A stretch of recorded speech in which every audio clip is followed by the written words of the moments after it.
Welcome to The Real in Real Estate, your gateway to the source. I'm so glad you're here. We're all about diving into the nitty-gritty of real estate, sharing insights, tips, and some awesome interviews straight from the industry's beating heart. From the latest trends to cool investment strategies, we've got you covered. Let's explore and uncover all the essential tools and knowledge you need for navigating the ever-evolving world of property and housing. Here we go. Hi, welcome back to The Real in Real Estate, where we interview the experts in the field, get the facts, and dispel the myths. And today I'm here with Tsvetanka Ivanov, and she'll give you the correct pronunciation of her name, but that's what I call her, Sveti. Anyway, we've known each other for what, about 10 years now? More. Yeah. A little over 10 years. Okay. Sveti showed up in my training class, and that's how we met. That's how I got to know her.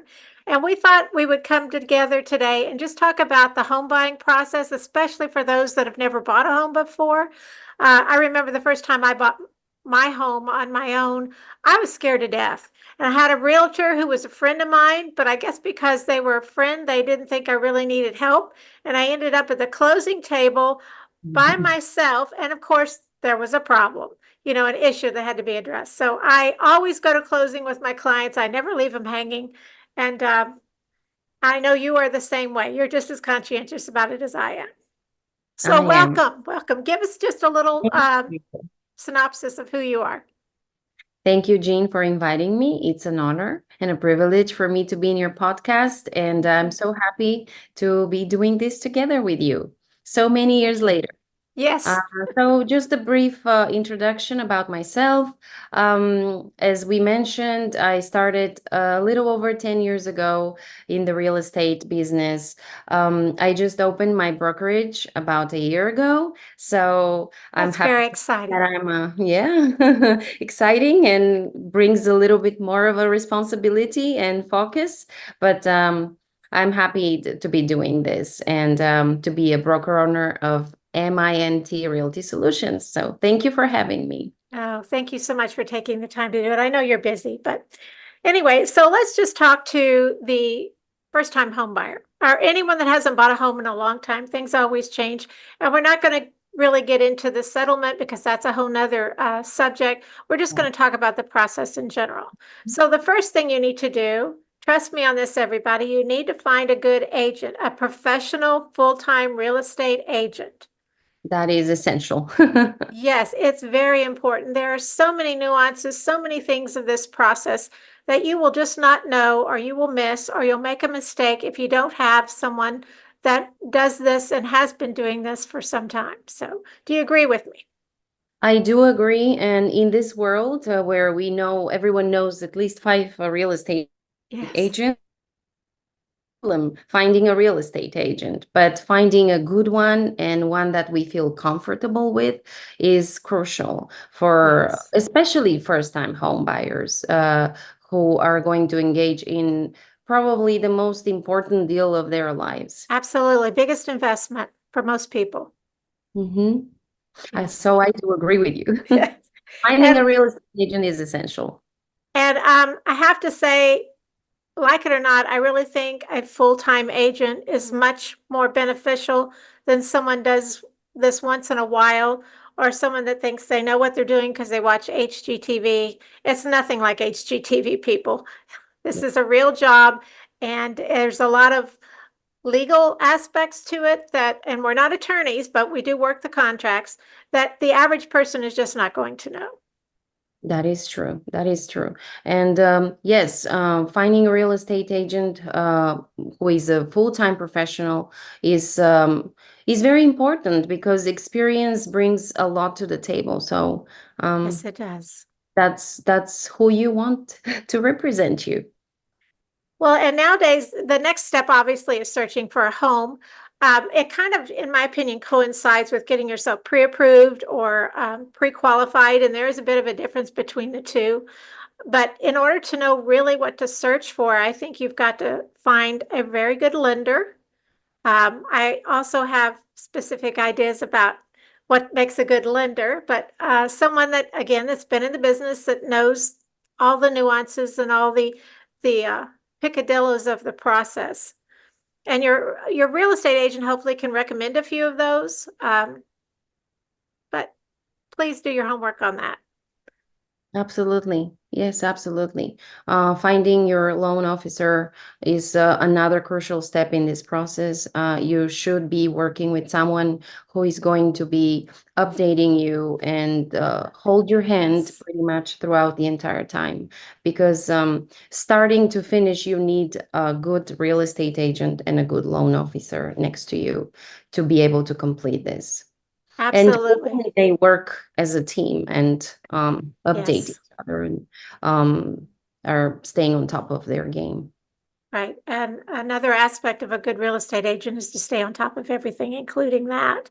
Um, as far as lending, I know a lot of people out there right now are going, "Oh, the interest rates are so high." Well, I think last week they were actually down quite a bit, so they're going in the right direction. They're not high for the norm. They're just high from a couple of years ago, but there are companies out there that will offer you a few years. I know one that will give you up to 5 years of free refinance. So if the rate drops again, you can refinance for free. And I think that's invaluable. Buy a house now. If the interest rates go down, refi, you'll be fine. But don't wait and don't lose out on your dream home because you think it should be 6.1 instead of 6.3. It's, we don't know. We don't have a crystal ball. Right, right, right, right. And a good loan officer should be able to sit down and explain and just kind of guide someone through their financial life and what they can afford, what are the options for financing. So it is something that has to be done prior to starting a search. Yes, because you don't want to find a home of your dreams and then realize you can't qualify for it. So please start doing that before or as you're doing your search. And when your loan officer asks you for something, get it to them right away. Do not slow down the process by being slow. Um, once you start your search, be very honest with your real estate agent about what you're looking for. Now, sometimes you don't really know until you've seen a few homes, but the more your agent knows about what you're looking for, the better job they can do in helping you search. Right. That is that is a very important point as well. And a good real estate agent should be able to provide an information in depth about the area where you're going to be, Yes. the school districts, the zoning, important things that are going on in that subdivision or that market area, changes, new Businesses. commercial Mhm. residential activities going on. Yeah, so setting up a good search with realistic idea of what you can afford is the next step Yes. to success. And once you find that dream home, you've got to be realistic about your offer. And that, again, that's where your real estate agent comes in. They'll help you figure out what the accurate market price is or what you're willing to pay and what's going on in the market. Is this a seller's market or a buyer's market? Because that definitely affects how you place your offer if you want to be competitive. Do you agree, Sveti? I do agree because there is a lot of activity going on, and we have seen it both on each side, on the buyer or seller side, where there are just unrealistic expectations or ideas of what something is worth. And it really slows down the process. It really sets a tone between the buyer and the seller where things do not go that well throughout the transaction if one happens. Yes, yes. And you'll never want to go so low that you insult the seller because then they're not going to talk to you or negotiate at all. So Right. again, hopefully your real estate agent will know the difference and can help you through that. Right. And I'm sorry about this noise, but the trash pickup day is here. So I apologize for No that. problem. That's part of home ownership too, right? Right, right, right. A big part of it. So yeah, you are right. You do not want to go so low where you are going to offend the seller and you do not want to overpay, and this is again Correct. where your agent should be able to advise you, because there is the opposite part of it where buyers get too excited and in that moment everything looks like, oh no, I'm buying a house, this is what I want, I don't care, I'm going to think about it 10 days later, 10 years later, and then the agent will need to just really kind of sort of bring down the excitement and then be the voice of wisdom. Yes, absolutely. And as we are, as we were in a seller's market, and we're still there, it's just not quite as crazy as it was. Oftentimes, waiting to make an offer, you're going to lose the house. So, not that you need to make a rash decision, but you can't sleep on it too many nights. Exactly. One night is enough. If Yes, you don't yes, know what you're doing after a night, then either this isn't the right choice or you are not ready. absolutely. I agree with that completely. Completely. Another thing, your real estate agent should be very well versed in negotiating, which is also part of the offer. And please keep in mind that it's not always just about the price. There's so many aspects to the contract that can make your offer appealing or not appealing, and you need to pay attention to every one of those sections or aspects.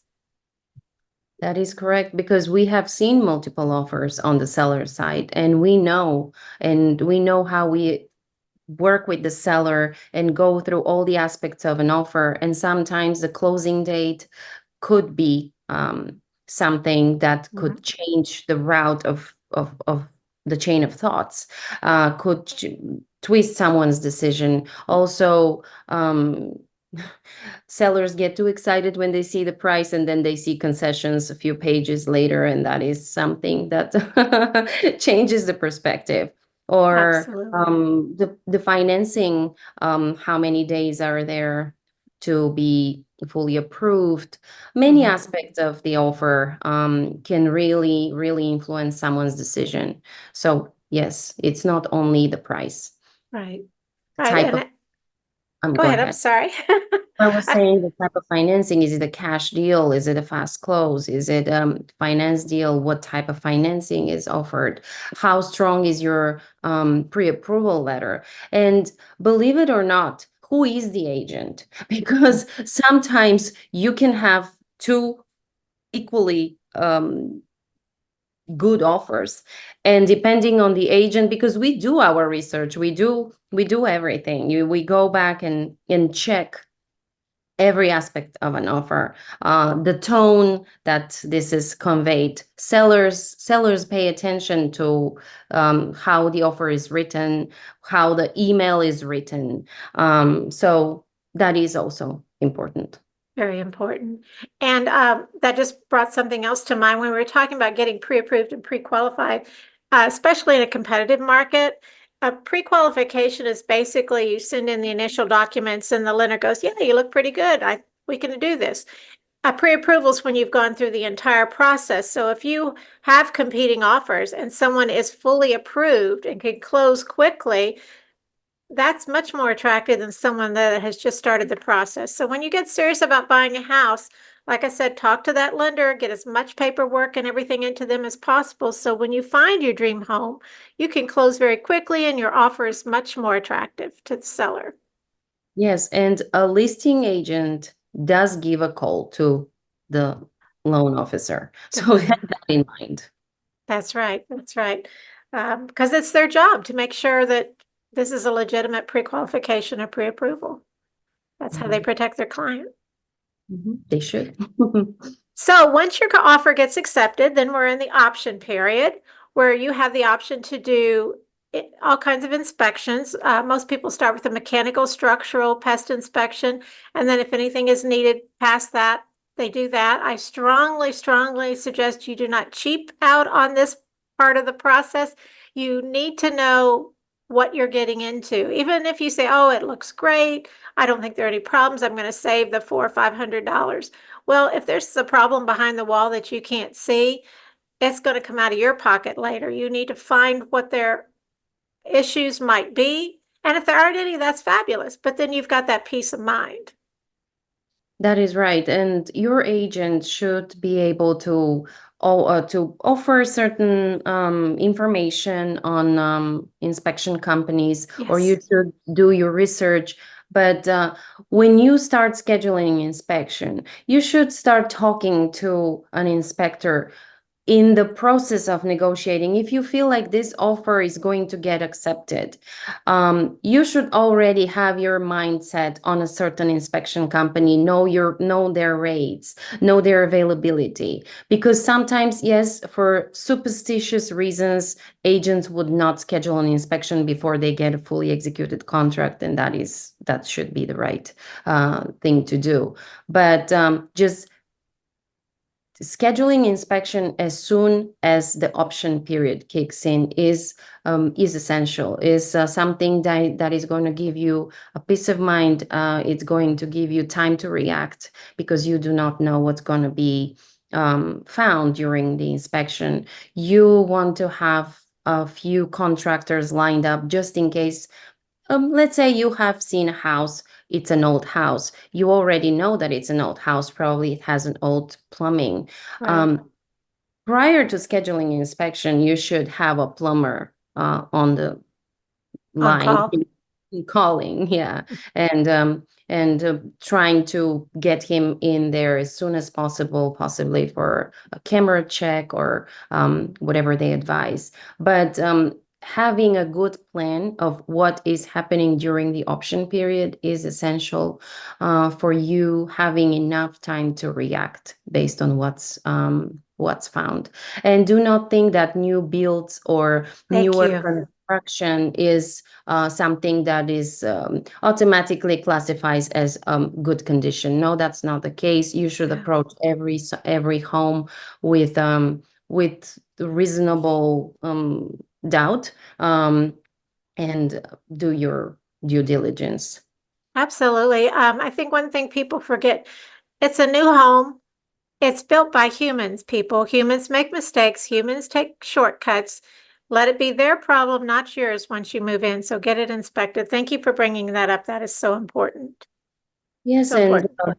inspections, reviewing your report with your real estate agent and with your inspector, calling back the inspector, realizing if there are things that you don't understand or issues that you are not sure if they should be addressed or not. This is what you should be doing, and the real estate agent should be able to kind of channel you through this process. But ultimately, you want to be involved. Don't let someone else do the talking and the calling and everything, because it is very important that you understand as a buyer the condition of your future home. Absolutely. I actually give to my buyers a checklist that Mhm. I use with all the dates, and I give them a copy so they know what's next and what to do now and what not to do.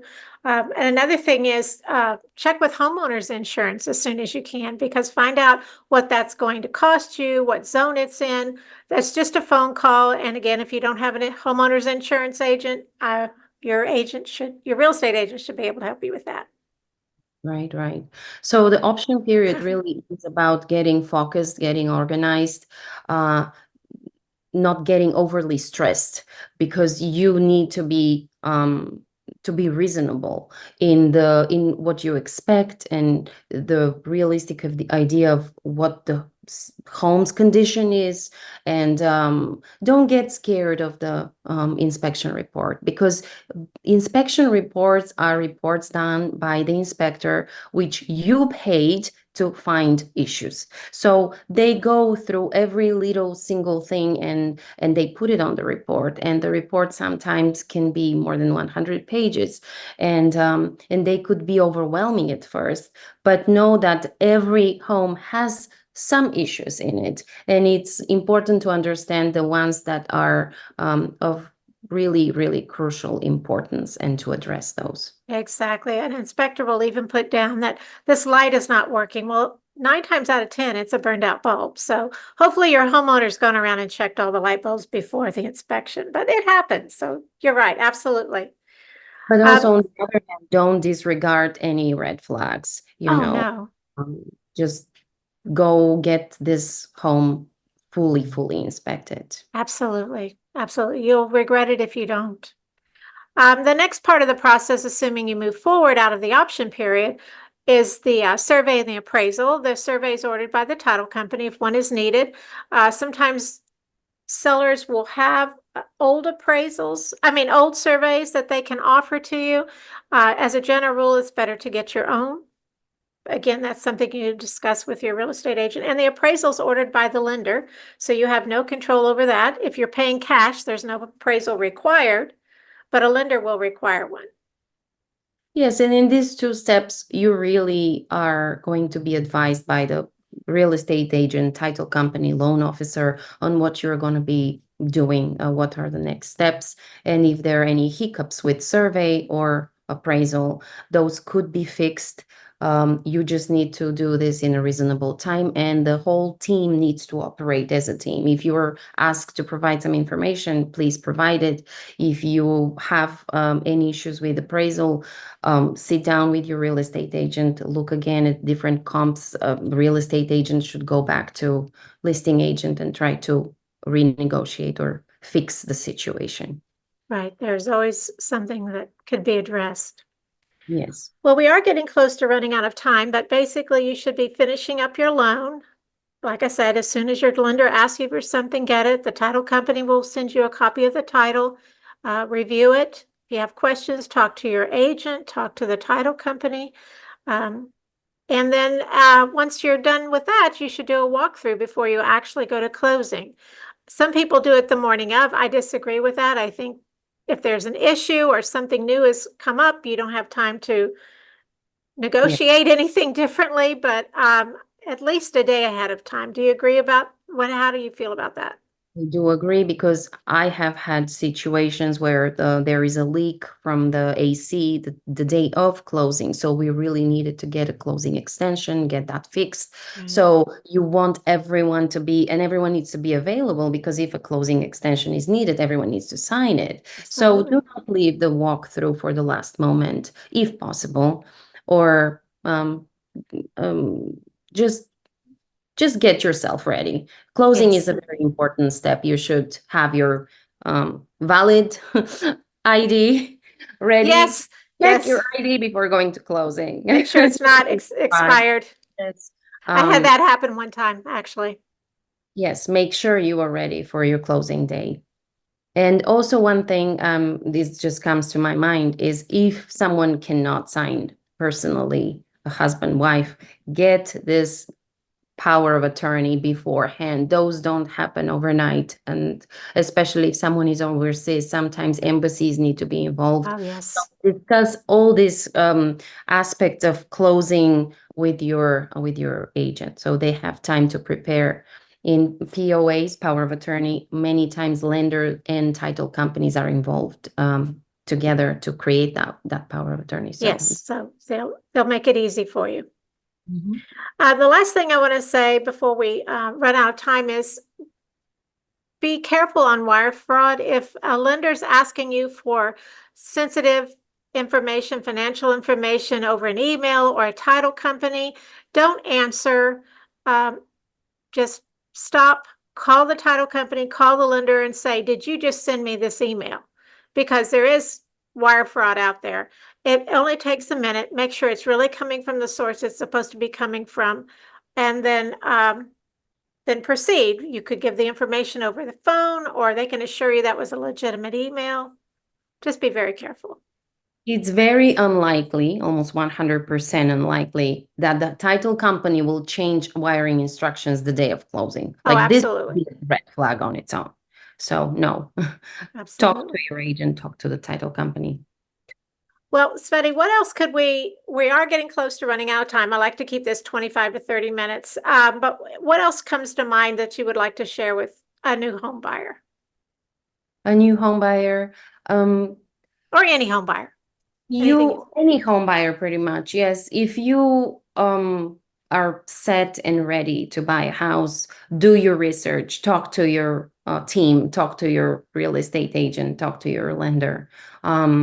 share if there is anything going on in your life that might affect this deal. Yes. Be open, be honest about what your situation is. Then when it comes to find the house, do your homework. Go and drive around the area where you're going to be living. Go there at night, go there when it's raining, go there on a heavy rain Yes. day. Drive around, get yourself ready, and don't be overwhelmed with the process. There you will have a team with you that's going to help you and guide you, and Yes. try to enjoy it. Yes. Because pretty soon you can celebrate in your new home, right? Champagne popping. Yes. We like that moment. Oh, absolutely. Yes.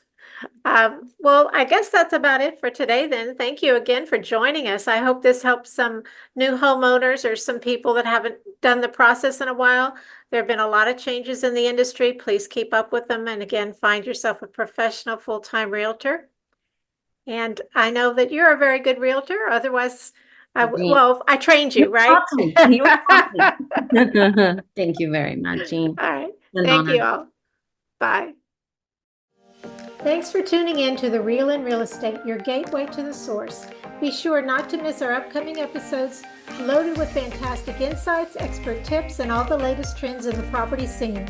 Don't forget to stay connected with us on our Trilogy Realty Group socials: Facebook, Instagram, YouTube, and even TikTok. Until next time, take care.